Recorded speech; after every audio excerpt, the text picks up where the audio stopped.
All right, next we have Chiung Yu Hung, who's an associate professor in the Department of Molecular Microbiology, soon to be full professor, I understand, and immunology at the University of Texas, San Antonio. After you, madam. You got to pick whichever one's yours. Yeah, Perfect. This one. Thank you. First, thank the organizer invite me to talk about our effort to develop a subunit vaccine for human against coccidioidomycosis. Okay. So to develop this vaccine, we need three lines of basic information. First of all, we try to understand what is the protective immunity against this fungus. And therefore, we may be able to develop some protective correlate. And when we have a vaccine, then we can use to measure the immune response. And then we have to have antigens, cocci antigens. And after we have the antigens, then we have to have an adjuvant and delivery system to stimulate the desire of immune response. So the first thing is, what is the protective immunities? We have developed a so-called live antenna vaccines by delete 3 genes out of this fungus. This fungus can complete their supposed life cycle, but it's not able to endospore inside the animals. Therefore, they provide great antigen for the host response. Then we demonstrate it's protective for wild-type mice. Okay, but then how about what is the protective immune response? So then we use a lot of knockout mice, as many as I can get, including Dectin-1 that you heard about yesterday, and then the homologous Dectin-2 and other kinds of receptors such as toll-like receptors.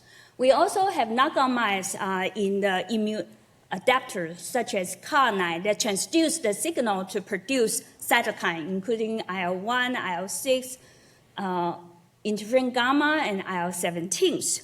We get our hand on IL-1 receptor knockout mice, interferon gamma receptor knockout mice, IL-17 knockout mice, IL-17 receptor knockout mice. I forget how many mice that we tried. But the good thing that I can tell you is this vaccine doesn't kill any of them. So we demonstrate safety. However, they do not stimulate immunoprotective efficacy. They do not stimulate Th1 or Th17. But then, therefore, we understand that while Th1, Th17 mediated response probably is essential for protections. Okay. At the same time, I think Dr. Josh Field, he is on the audience, okay, also demonstrated that Dectin-1 is essential for protections. And we both worry about this is just a mouse phenomenon. But then yesterday we listened to Steve, and we both are very excited. So in human, probably Dectin-1 is also important, and this pathway is essential. And so the common consensus is that to stimulate this pathway is essential for protection. So our goal is to develop a vaccine that targets to this Th1 and Th17 pathway. So how to do it? Definitely we need to have antigens. And we set up some criteria to identify antigen, including, of course, it has to be antigenic to stimulate and activate the CD4 T helper cells. And it has to be conserved and recognized by humans. What I mean conserved means they are conserved between C. posadacea species and C. immitis species. We hope that it's spread in Saphira, but also not only in the cultural Saphira, but also inside the animal. So therefore, they can stimulate the immune response. Okay. And we will remove any antigen they have any homology to human protein, so to avoid autoimmunities. And of course, we hope it has acceptable serotoxicity. But how to do it? So far, there's no fungal vaccines. And all of the approved, clinical approved vaccines are armed to stimulate antibody production, neutralizing antibody. But we gear to stimulate a T-cell response, and therefore identification of this epitope is quite challenging, okay? Because we involve cell media response assays.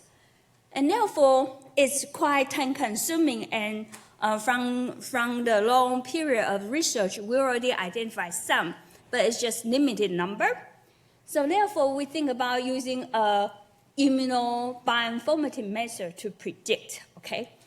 And prediction is prediction. Very often we have to confirm it. So we still have to go back to do some immunological assay. And I will show you how we do the predictions. So we know that antigen presentation occurs by processing the CASI or the antigens through antigen-presenting cells and load it on the MSC molecules. And to stimulate CD4 T cells, we need MSC class II molecule. This is encoded by the human HLA alleles, and it's polymorphism. But without this great presentation, then T cell will not be activated. Very often, the CASI antigen are chopped into small pieces around 13 to 35 amino acid long, and they can be loaded into the MSC and successfully present to the T cells. Okay. So we cooperate with Dr. John Holman for this analysis, and she has an artificial intelligence trained program to predict human epitope, not only for human, but also for mice as well. So very often the input data for a particular protein is look like that. The x-axis represent the amino acid positions, and the y-axis represent different kinds of human MSC class II alleles. And then each pixel represents a 15 mer of peptide and their affinity to the MSC class II molecules. If they have high affinity, then it's presented by blue and purple color. If they have low affinities, presented by the yellow and red colors. Obviously, from this heat map, you easily point out some stretch of blue area. That area means that it's a stretch of amino acid. They can bind to multiple alleles, okay? And then you can see a dip in the mouse side. So obviously, the amino acid bind to the human MSC is different from the mouse MSC. And our goal is to develop a human vaccines. Okay. So I will give you an example how we do it. Okay, this is a set of data from Anita, and she's very nice to share this data with us. So she had picked up some genes that are highly expressed in the superior phase. Then we feed this one to look at whether they have any similarities to human. The one that we don't have any kinds of human immunity, we remove it. So we get about 133 genes. And then from this 132 genes, we look for whether they are highly expressed, okay, and whether they are conserved, and whether they do not have any homology to mice. We end up with 23. And then from 23, we fit into this project, and then we identify about 140 peptides. We synthesize this 140 peptides, and recently is doing the immunological assay. What type of immunological assay? We can do the immunological chemical binding assay. We also can test their functional activity using immunized mice. In this case, we do have to immunize them to stimulate T cell memory response, and therefore we can test whether they have recall activities. And then because we design for humans, so we have to use a special kind of mice, okay? This is humanized mice that do not express mouse MSC class II, but express a human MSC class II. But it's only one allele. How about the public human? They have very heterogeneous MSC class II allele. Therefore, we have to do some human assay as well. And I will show you this data. The binding assay is look like this. So this is a 100 assay result presented in this slide. It's 20 peptides that we have predicted, and it's 5 major human MSC class II allele. And we test their binding. Each allele has a control, and that control has been well characterized, bind very well and stimulate T cell response, and we call it 100%. If they bind better, then it's going to have a darker number on this end. If they do not bind very well, then it's on the right this enzyme, and we use 50% as a cutoff.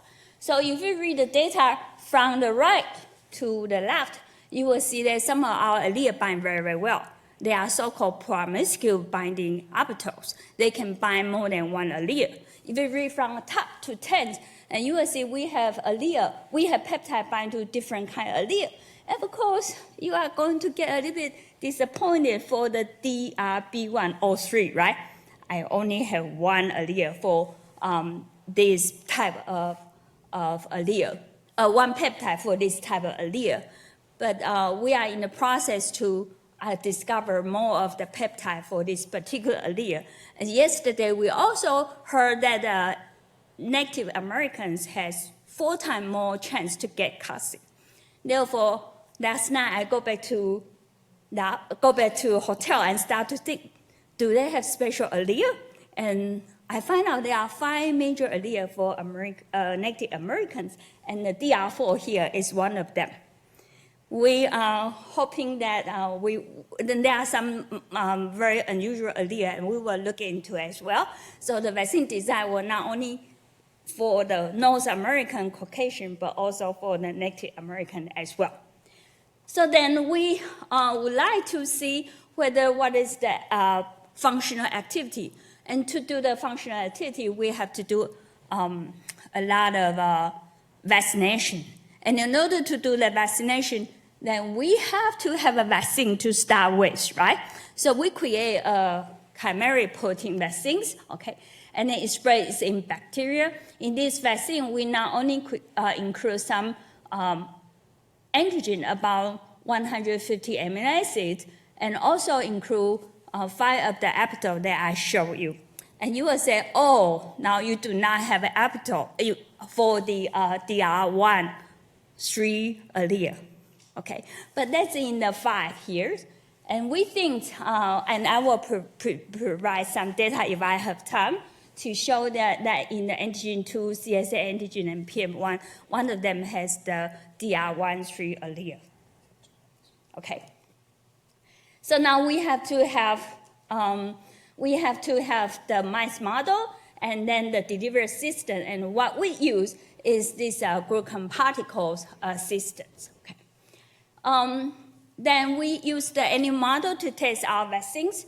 And in the C15 black mice, okay, they are protected very well by the triple mutant. However, in the humanized mice, we only get partial protections, even using the best light-intending vaccines. And how about our GCP and these RCPA subunit vaccines? And turn out they has as good as the protect efficacy as the light-intending vaccines. So what I demonstrate you is it is possible to using these methods. And we also have lots of human data to demonstrate, and I'm going to summarize all the human data like this, okay? So from the human data, what we find out is they responds to the RCPA1 very, very well. Okay, we have get the samples from Arizona area, and lots of our physicians has helped us recruit patients for us to test. We also have get a sample from Tennessee area and also from Florida area. They are outside the endemic area. And we use the ex vivo assay to demonstrate that RCPA1 is recognized by the public population as well. Now we also set up the experiment with George Thompson, and hopefully we can get more data to test. Okay, and so we were not able to do this work with a lot of help. This is supported mainly by 3 NIH grants, okay. And we discover quite a bit of antigens, and we are support for diagnosis as well. For example, we support IME, Meridian, and Merista for the antigen diagnosis research. And thank you for your attention.